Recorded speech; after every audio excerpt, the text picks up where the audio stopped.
विनय एक बीमा कंपनी में काम करते हैं। उनकी कंपनी उनको एक जगह से दूसरे जगह ग्राहक से मिलने के लिए भेजती रहती है, जिसके कारण वो अपना घर एक ठिकाने पर नहीं रख सकते थे।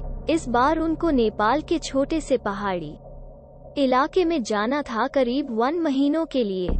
इसलिए इस बार उन्होंने अपनी पत्नी को भी साथ ले लिया। परिवार में सिर्फ वो और उनकी पत्नी ही रहती थी। विनय और उसकी पत्नी दोनों नेपाल के लिए निकल पड़े। वैसे भी ठंड का मौसम था और नेपाल में ऊपर से बहुत तेज बर्फ पड़ रही थी। वो लोग अपने घर पहुंच चुके थे। अपने घर तक पहुंचने के लिए उनको बहुत संघर्ष करना पड़ा, क्योंकि घर छोटे से गांव में एक पहाड़ी इलाके में था, जिसकी वजह से दोनों बहुत थक चुके थे। रात के 12:30 बज चुके थे। जहां वो रह रहे थे वहां दूसरे घर एक दूसरों से बहुत दूर दूर थे। बाहर जोरों से ठंडी हवा और बर्फ गिर रही थी।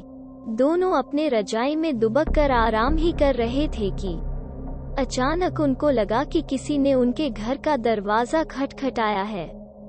फिर उन्होंने सोचा कि क्या पता तेज हवा चलने की वजह से ऐसा जो रहा हो, इसीलिए उन्होंने उसको अनदेखा कर दिया। अगली सुबह विनय जिस काम के लिए आया था उसके लिए वो निकल पड़ा। उसकी पत्नी घर में अकेले ही थी। उसको समझ नहीं आ रहा था कि वो घर में बैठे वक्त कैसे बिताए। उसने सोचा कि चलो क्यों न बाहर जाकर ही कुछ देख लिया जाए। बाहर ठंड तो थी पर हवा नहीं चल रही थी, इसीलिए उसने अपना स्वेटर पहना और बाहर निकलने को तैयार हो गई। जैसे ही उसने अपना घर का गेट खोला, वैसे ही देखती है कि घर के पास बने एक खंबे के पीछे एक छोटा सा बच्चा खड़ा है, जो उसको चुपके चुपके देख रहा है। विनय की पत्नी ने उसको अपनी ओर बुलाया पर वो नहीं आया और वो वहां से भाग गया। अगले दिन भी कुछ ऐसा ही हुआ। वो लड़का उसको फिर से घूरे देखा जा रहा था। इस बार उसकी पत्नी ने उस बच्चे को पकड़ लिया और पूछा कि तुम यहाँ क्या कर रहे हो। उस बच्चे ने कुछ नहीं बोला और न ही कुछ बताया। विनय की पत्नी ने उससे उसके घर के बारे में पूछा, तब भी वो कुछ नहीं बोल रहा था। आखिर में उसका नाम पूछने पर उसने अपने धीमी सी आवाज में अपना नाम सूर्य बताया और फिर वहां से भाग गया। उसको उसका व्यवहार कुछ समझ नहीं आया। ये सिलसिला ऐसे ही चलता रहा। वो बच्चा रोज उसको खंबे के पीछे से निहारता रहता था। उस दिन रविवार की रात थी। दोनों घर में अंगीठी के सामने आग ताप रहे थे, क्योंकि बाहर की हालत बहुत खराब थी। इतनी खराब कि कोई थोड़ी देर के लिए बाहर निकल जाए तो उसकी जान चली जाए।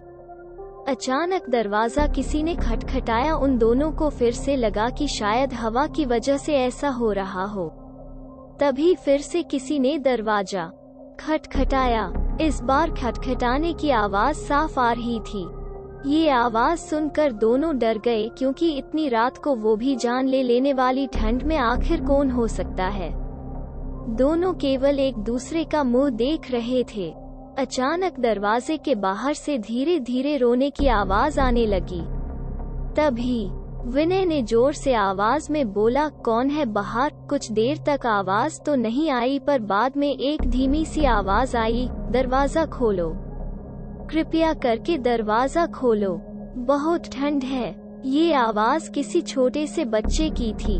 तभी विनय की पत्नी को ये आवाज जानी पहचानी लगी। उसने कहा कि ये तो वही बच्चे की आवाज लगती है जो रोज घर के बाहर खड़ा रहता था।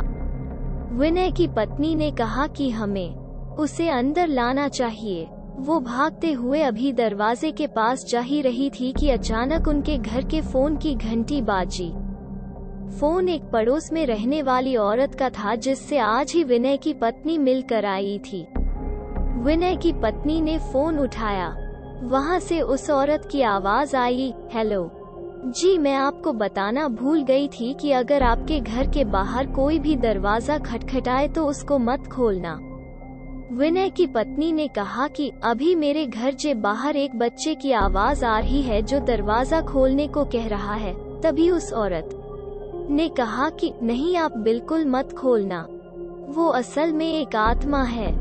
यहाँ जब जब तेज आंधी और ठंड पड़ती है वो तब तब सबके घर के बाहर जाता है और दरवाजा खोलने को कहता है।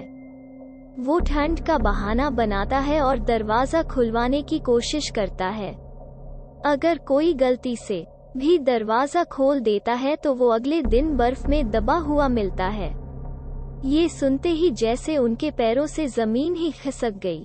वो सोचने लगी कि जो बाहर दरवाजा खटखटा रहा है वो असल में एक आत्मा है। उन्होंने ने दरवाजा नहीं खोला। अगले दिन ही वो दोनों भागकर पड़ोसी के पास गए और पूरे मामले के बारे में पूछा। उस औरत ने बताया कि इस गांव में एक परिवार रहता था। पहाड़ टूटने की वजह से उस परिवार का विनाश हो गया। बस एक बच्चा बच गया। वो दूसरों के घर जा जाकर खाना मांगता। एक दिन बहुत जोरों से बर्फ की आंधी पड़ रही थी।